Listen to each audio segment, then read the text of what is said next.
Good morning to everyone. एक बार फिर मैं खुशबू बंसल, सहायक आचार्य ABST गवर्नमेंट कॉलेज सुमेरपुर से आप सभी का स्वागत करती हूँ। आज हमारे वीडियो लेक्चर में हम एक नया चैप्टर शुरू करने वाले हैं जो कि बहुत ही इम्पॉर्टेंट है एग्ज़ाम के पर्पज़ से। इसमें से थ्योरी क्वेश्चन भी बन सकता है या न्यूमेरिकल क्वेश्चन भी बन सकता है। दोनों का वेटेज ही बहुत ही ज़्यादा है एग्ज़ाम के पर्पज़ से, तो थोड़ा सा इसे ध्यान से देखिएगा। तो हमारे चैप्टर का नाम है फाइनल अकाउंट्स ऑफ कंपनीज़।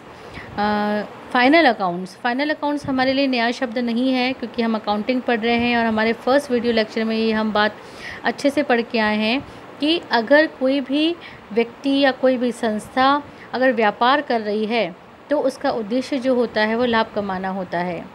हर एक वर्ष के अंत में वह बिजनेसमैन ये जानना चाहता है कि पूरे साल जो भी उसने बिज़नेस ट्रांजैक्शन किए हैं, जो भी उसने व्यापार किया है, मेहनत की है, उसका फाइनेंशियल रिज़ल्ट जिसे हम लाभ या हानि के नाम से जानते हैं वो उसे कितना हुआ है, उसने पूरे साल में कमाया है या गंवाया है। तो व्यापारी जो लाभ और हानि का कैलकुलेशन करने के लिए वर्ष के अंत में आके फाइनल अकाउंट्स बनाता है, जिसमें कि हम normally generally trading account, profit and loss account और बैलेंस शीट को इंक्लूड करते हैं। अब बिज़नेस भी अलग अलग तरीके के होते हैं। आपको पता है कि हम सोल ट्रेडरशिप के रूप में भी बिज़नेस कर सकते हैं, पार्टनरशिप फर्म के रूप में भी कर सकते हैं और कंपनी के रूप में भी कर सकते हैं। सोल प्रोप्राइटरशिप फर्म और सोल प्रोप्राइटरशिप बिज़नेस और पार्टनरशिप के केस में तो ये ज़रूरी नहीं है कि हर एक व्यापार अपने फाइनल अकाउंट्स बनाए ही बनाए। अगर जानकारी के लिए कि वर्ष के अंत में कितना लाभ और हानि हुई है ये उसे पता करना है, अपनी इच्छा से वो बनाना चाह रहा है तो बना सकता है, लेकिन लीगली कोई कंपल्सरी नहीं होता है कि उसे अपने फाइनल अकाउंट्स तैयार करने ही करने हैं। लेकिन क्योंकि हम बात कर रहे हैं निगमीय लेखांकन की, कंपनीज़ की बात कर रहे हैं, तो एक कंपनी को कंपनीज एक्ट 2013 की धारा 128 के अनुसार अपने फाइनेंशियल स्टेटमेंट बनाना अनिवार्य है और इसी अधिनियम 2013 की धारा 129 के अनुसार अपने जो फाइनेंशियल स्टेटमेंट तैयार करना अनिवार्य है। उन्हें बनाने पड़ेंगे, उनके लिए कोई ऑप्शन नहीं रहता, उन्हें हर केस में ही अपने फाइनेंशियल अकाउंट बनाने पड़ते हैं। कुछ कंपनीज़ होती है जैसे कि बैंकिंग कंपनीज़ है या इंश्योरेंस कंपनीज़ है या इलेक्ट्रिसिटी कंपनीज़ है, क्योंकि इनके सेपरेट अपने अपने लॉज है, तो इन्हें सरकार ने क्या करा है, इन्हें इस अनिवार्यता से मुक्त कर दिया है कि चाहे तो अपने फाइनेंशियल स्टेटमेंट बना भी सकती है और नहीं भी बना सकती है। आवश्यकता के अनुसार ये अपने प्रॉफिट एंड लॉस अकाउंट और बैलेंस शीट को तैयार कर सकती है, लेकिन बाकी जो कंपनीज़ होती हैं उन्हें अपने फाइनल स्टेटमेंट बनाना कंपलसरी है। ठीक है, तो अब आगे बात करते हैं कि कंपनी अधिनियम 2013 की धारा 240 के अनुसार किसी भी कंपनी को अपने फाइनेंशियल स्टेटमेंट में किन किन स्टेटमेंट को इंक्लूड करना पड़ता है। तो उसमें पहला और इम्पॉर्टेंट जो होता है वो होता है बैलेंस शीट। जो भी उसका फाइनेंशियल ईयर है उसकी जो लास्ट डेट है उस तिथि का उसे क्या बनाना पड़ता है, बैलेंस शीट बनानी पड़ती है। हम ये बात पढ़ के आए हैं कि बैलेंस शीट जो होता है वो एक पोजीशन स्टेटमेंट होता है। ठीक है, मतलब पोजीशन स्टेटमेंट का मतलब ये होता है कि वर्ष के अंत का जो दिन होता है उस तिथि को उस व्यापार की फाइनेंशियल पोजीशन बताता है। फाइनेंशियल पोजीशन का मतलब ये है कि उस व्यापार की क्या वित्तीय स्थिति है, कितनी उसकी असेट्स है, कितनी लायबिलिटीज़ है, मतलब कितना उसे उससे लेना है दूसरे लोगों से और कितना उन्हें पे करना है। तो ये सब जो असेट्स और लायबिलिटीज़ है वो हम बैलेंस शीट के द्वारा बताते हैं। दूसरा जो स्टेटमेंट यहाँ बनाना अनिवार्य है वो है लाभ हानि खाता, प्रॉफिट एंड लॉस अकाउंट। ठीक है, तो ये भी पूरे साल भर के लिए जो भी फाइनेंशियल ईयर है उसके लिए उसे प्रॉफिट एंड लॉस अकाउंट बनाना पड़ता है। और जो लाभ नहीं कमाने वाली कंपनीज़ होती है उन्हें इनकम एंड एक्सपेंडिचर अकाउंट बनाना पड़ता है प्रॉफिट एंड लॉस अकाउंट की जगह। तीसरा जो स्टेटमेंट बनाना यहाँ पे अनिवार्य होता है वो होता है cash flow statement. Cash flow statement हम मैनेजमेंट अकाउंटिंग में पढ़ेंगे कैश फ्लो स्टेटमेंट हम कैसे बनाते हैं। थोड़ा सा मैं यहाँ पे एक ओवरव्यू दे देती हूँ इसका कि रोकड़ प्रवाह विवरण क्या होते हैं। नाम से ही पता चल रहे हैं रोकड़ प्रवाह, मतलब कि पिछले साल से लेकर अभी तक जो भी कैश का फ़्लो हुआ है, फ़्लो मतलब कैश आया है या गया है, इनफ्लो हुआ है और आउटफ्लो हुआ है, तो वो हम एक एनालिसिस करते हैं कैश फ्लो स्टेटमेंट बनाकर कि हमने कहाँ कहाँ से पूरे साल में कहाँ कहाँ से कैश हमारे पास में नगद आई है और कहाँ कहाँ कैश का आउटफ्लो हुआ है। तो ये एनालिसिस हम रोकड़ प्रवाह विवरण बनाकर हम करते हैं। तो ये भी कंपनीज़ एक्ट 2013 की धारा 240 के अनुसार बनाना एक कंपनी को अनिवार्य है।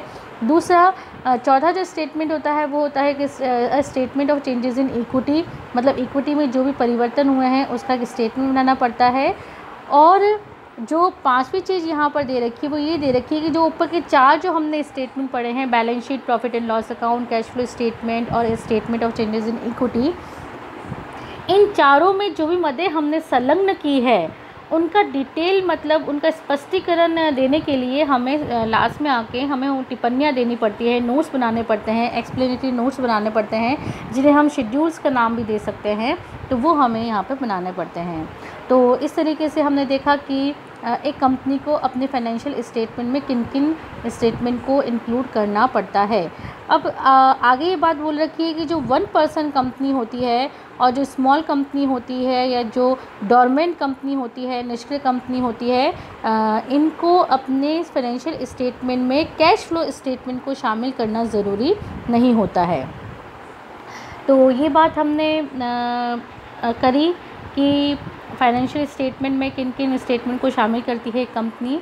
अब आगे मैं बताऊंगी कि कंपनी अधिनियम 2013 की जो शेड्यूल 3 है वो पूरी इसके जो एक कंपनी है जिन्हें अपने फाइनेंशियल स्टेटमेंट जो तैयार करती है वो किस प्रारूप में तैयार करेगी, क्या उसका फॉर्मेट रहेगा, वो उसकी शेड्यूल 3 में पूरा अच्छे से बता रखा है। कंपनीज एक्ट 2013 की शेड्यूल 3। शेड्यूल 3 के भी 2 भाग यहाँ पे कर रखे हैं, प्रथम भाग और द्वितीय भाग।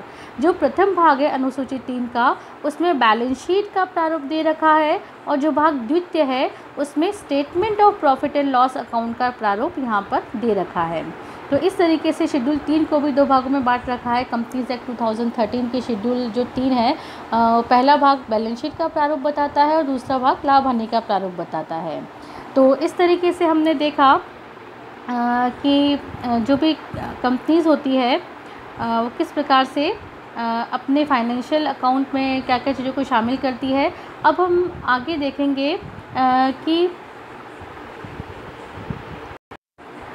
अब एक यहाँ पर फाइनेंशियल ईयर की बात मैं यहाँ पे कर लेती हूँ कि कंपनी अधिनियम 2013 की जो धारा 241 है उसमें ये बात बोल रखी है कि जो प्रत्येक कंपनी है अपना जो वर्ष है फाइनेंशियल ईयर है वो 31 मार्च को ही समाप्त करेगी। मतलब उसका फाइनेंशियल ईयर 1 अप्रैल से लेकर 31 मार्च तक का ही होगा। दूसरा फाइनेंशियल ईयर हम यहाँ पर कंसीडर नहीं करेंगे।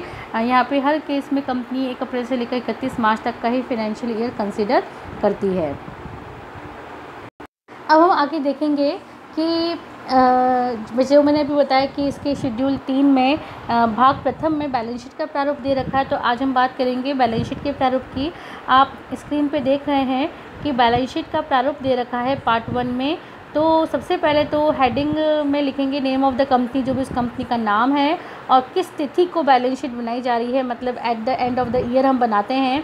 तो सपोज़ करो कि हमारा फाइनेंशियल ईयर 1920 है, तो या फिर ले लेते हैं 2016 ले लेते हैं, तो बैलेंस शीट एज एट 31 मार्च 2016।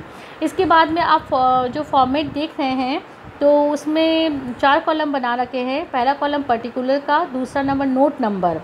पर्टिकुलर में तो डिटेल हम जो मदे हैं वो लिखेंगे। नोट नंबर जैसा कि मैंने अभी बताया था, जो अपने पीछे देखा था कि फाइनेंशियल स्टेटमेंट में किन किन को सम्मिलित करना है, तो जो लास्ट पॉइंट था मैंने बताया था कि जो भी स्पष्टीकरण देना है किसी मद के संबंध में तो हम उसकी पर्टिकुलर नोट तैयार करते हैं, शेड्यूल तैयार करते हैं।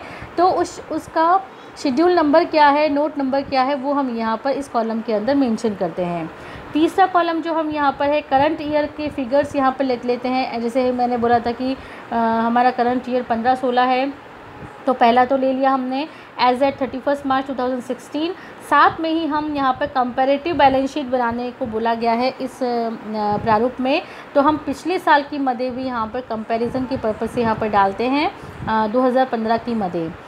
अब यहाँ पर आप देख रहे हैं कि आपने यहाँ पर जो पहला हेड यहाँ पर देख रहे हैं वो है इक्विटी एंड लायबिलिटीज़। मतलब हमेशा हमको पता है कि बैलेंस शीट के दो हिस्से होते हैं, एक तो असेट को शो करता है, एक लायबिलिटीज़ को शो करता है। तो वही यहाँ पर जो पहला यहाँ पर ले रखा है वो लायबिलिटीज़ वाले पार्ट को ले रखा है। अब लायबिलिटीज़ में भी दो प्रकार की लायबिलिटीज़ होती है, आपको पता है। एक तो होती है इंटरनल लायबिलिटीज़ होती है, एक एक्सटर्नल लायबिलिटीज़ होती है। तो इंटरनल लायबिलिटीज़ को यहाँ पर इक्विटी का नाम दे रखा है और एक्सटर्नल लायबिलिटीज़ को लायबिलिटीज़ का नाम दे रखा है। दोनों को मिलाकर हेड बना रखा है इक्विटी एंड लायबिलिटीज़ का। उसमें फिर से सब हेड बना रखा है पहला शेयर होल्डर फंड का। शेयर होल्डर्स कौन होते हैं ये आपको पता है, ये कंपनी के ओनर्स होते हैं जो कंपनी में अपना पैसा लगाते हैं, पूंजी लगाते हैं। और कंपनी की पूंजी शेयर कैपिटल के नाम से जानी जाती है। तो उसका भी शेयर होल्डर फंड में भी जो पहला सब हेड बनेगा वो बनेगा शेयर कैपिटल का। अब हम पहले पढ़ चुके हैं कि शेयर कैपिटल भी बहुत प्रकार की होती है, जैसे कि ऑथोराइज कैपिटल होती है, इशूड कैपिटल होती है, सब्सक्राइब्ड कैपिटल होती है। तो इन सब की डिटेल कंपनी की कितने शेयर इशू कर रखे हैं, कितनी ऑथोराइज कैपिटल है, कितनी इशूड है, कितनी सब्सक्राइब्ड है, कितनी पेड अप है, कितनी नॉट पेड अप है, मतलब कॉल्स इन एरियर है, पर वैल्यू शेयर कितनी, पर वैल्यू पर शेयर कितनी वैल्यू है उसकी। तो ये सब चीज़ें जो है उसकी नोट्स में पीछे जब हम शेयर कैपिटल का नोट बनाएंगे तो उसमें उस शेड्यूल में हम पूरा उसका डिटेल मेंशन करेंगे। यहाँ पर तो सिर्फ यहाँ पर जो नेट अमाउंट है शेयर कैपिटल का इस साल का और प्रीवियस ईयर का वो हम यहाँ पे मेंशन करते हैं। दूसरा जो शेयर होल्डर फंड का हेड है वो है reserve and surplus. Reserve and surplus सारे जो भी रिजर्व्स हम बनाते हैं कंपनी, भले वो कैपिटल रिजर्व है, भले वो रेवेन्यू रिजर्व्स है, वो सब इस हेड में हम शो करते हैं। जैसे कि कौन कौन से रिजर्व्स आ सकते हैं मैं एग्जांपल के तौर पे बता सकती हूँ। कैपिटल रिजर्व है, कैपिटल रिडम्पशन रिजर्व है, सिक्योरिटी प्रीमियम रिजर्व है, debenture redemption reserve, revaluation reserve, share option outstanding account है। ये सब जो भी है प्रॉफिट एंड लॉस अकाउंट का जो भी सरप्लस वाला हिस्सा है, मतलब प्रॉफिट अगर है, क्रेडिट बैलेंस अगर है तो वो भी इसमें आ जाएगा। तो इस प्रकार से जो भी रिजर्व्स है वो रिजर्व एंड सरप्लस अकाउंट वाले हेड में आ जाएंगे। तीसरा जो यहाँ पर दे रखा है वो दे रखा है money received against share warrant. अगर कोई भी शेयर वारंट के अगेंस्ट में हमें मनी रिसीव्ड हुई है वो तो वो भी कंपनी के लिए लायबिलिटी है, तो वो हम इसको सेपरेट यहाँ पर शेयर होल्डर फंड में सी हेड में डाल देंगे।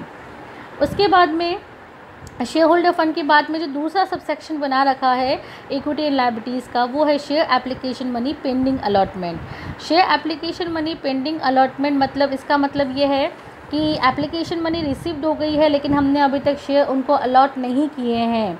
तो सीधी सी बात है कि शेयर एप्लीकेशन का बैलेंसिंग फिगर रहेगा, बैलेंस रहेगा at the end of the year आके, तो फिर हम उसका एक सेपरेट हेड बनाकर उसमें उस लायबिलिटीज़ को शो करेंगे। उसके बाद में जो तीसरा सब हेड है इक्विटी एंड लायबिलिटीज़ का वो है नॉन करंट लायबिलिटीज़। ठीक है, इसका मतलब एक्सटर्नल, ऊपर जो दोनों हेड थे वो तो थे इंटरनल लायबिलिटीज़ के, ठीक है, इक्विटी के हेड्स थे। अब हम बात करेंगे कि जो एक्सटर्नल लायबिलिटीज़ है उनके दो हेड और बना रखे हैं, एक तो नॉन करंट लायबिलिटीज़ के नाम से और एक करंट लायबिलिटीज़ के नाम से। आपको पता है नॉन करंट लायबिलिटीज़ मतलब लॉन्ग टर्म लायबिलिटीज़ और करंट लायबिलिटीज़ मतलब शॉर्ट टर्म लायबिलिटीज़। ठीक है, तो नॉन करंट लायबिलिटीज़ में किन किन को अगर लॉन्ग टर्म बोरोइंग्स ले रखी है आपने बैंक से या कहीं और से फाइनेंशियल इंस्टीट्यूट से तो वो यहाँ पे शो हो जाएंगे। डेफर्ड टैक्स लायबिलिटीज़ है या और कोई लॉन्ग टर्म लायबिलिटीज़ है, लॉन्ग टर्म प्रोविजंस है, तो वो सब तीसरे सब हेड में यहाँ पर आ जाएंगे। And the last one head है इक्विटी एंड लायबिलिटीज़ का, वो है करंट लायबिलिटीज़ में सारी शॉर्ट टर्म्स जो करंट लायबिलिटीज़ होती है, शॉर्ट टर्म लायबिलिटीज़ होती है, जैसे कि शॉर्ट टर्म बोरोइंग्स आपने कोई ले रखा है, ट्रेड पेबल्स मतलब क्रेडिटर्स हैं, या अदर करंट लायबिलिटीज़ है जैसे कि आउटस्टैंडिंग अमाउंट है कोई, ठीक है, अनअर्न्ड इनकम है, ठीक है, इस वो तो शॉर्ट टर्म प्रोविजंस अगर है तो वो सब इस हेड के अंदर आ जाएंगे। इस तरीके से फिर हम लायबिलिटीज़ का टोटल शो करेंगे जो कि यहाँ पे लायबिलिटीज़ का टोटल कहलाएगा। दूसरा जो हेड होता है वो होता है यहाँ पर असेट का। ठीक है, असेट में भी हमने क्या करा है कि इसको दो भागों में बांटा है, एक तो नॉन करंट असेट्स में और एक करंट असेट्स में। ठीक है, तो सबसे पहले हम यहाँ पर नॉन करंट असेट्स को ले रहे हैं। तो नॉन करंट असेट्स में फिर सब सेक्शन बना, नॉन करंट असेट्स मतलब लॉन्ग टर्म असेट्स। ठीक है, तो उसमें भी हमने दो सब सेक्शन बना रखे, पहले सब सेक्शन बना रखा है पहला फिक्स असेट्स का। फिक्स असेट्स में हमने ले रखे हैं तो जो भी टेंजिबल असेट्स होती है मतलब जो दिखाई देती है, और जो इनटेंजिबल असेट्स होती है और कैपिटल वर्क इन प्रोग्रेस है, मतलब कि काम शुरू चल रहा है, कोई भवन बन रहा है लेकिन पूरा नहीं हुआ है, ठीक है। इंटेंजिबल असेट्स होती है अंडर डेवलपमेंट, तो वो भी यहाँ पे नॉन करंट असेट्स के अंदर आ जाती है। इसके अलावा नॉन करंट कोई इन्वेस्टमेंट है, डेफर्ड टैक्स असेट्स है, long term loans and advances है, अदर नॉन करंट असेट्स है, तो वो भी यहाँ पर नॉन करंट असेट्स में हम शो करेंगे। दूसरा जो हेड है असेट्स का वो है करंट असेट्स। करंट असेट्स आप और हम बहुत अच्छे से जानते हैं। नॉन करंट असेट्स होती है, जो शॉर्ट टर्म असेट्स होती है, नॉन करंट असेट्स नहीं सॉरी शॉर्ट टर्म असेट्स जो होती है वो यहाँ पर हम लेंगे। जैसे करंट इन्वेस्टमेंट है, इन्वेंट्रीज मतलब स्टॉक है, ट्रेड रिसीवेबल मतलब डेटर्स होते हैं, कैश एंड कैश के इक्विवेलेंट मतलब बैंक बैलेंस वगैरह जो भी है, शॉर्ट टर्म लोन कोई ले रखा है, अदर करंट असेट्स है वो हम यहाँ पर शो करेंगे और फिर हम उस असेट्स की टोटल कर देंगे। तो इस प्रकार से आपको पता है कि जो लायबिलिटीज़ का टोटल है, असेट का टोटल है, वो बराबर आना चाहिए। एक आप देख रहे हैं लास्ट में जो फुटनोट में आपको यहाँ पर दे रखा है कंटीजेंट लायबिलिटी एंड कमिटमेंट। कोई भी कंपनी की कंटीजेंट लायबिलिटी है, संदिग्ध दायित्व अगर कोई है, वो भविष्य में उत्पन्न हो भी सकता है, नहीं भी हो सकता है, तो वो हम उसको फुटनोट में, बैलेंस शीट की फुटनोट में यहाँ पे बताते हैं।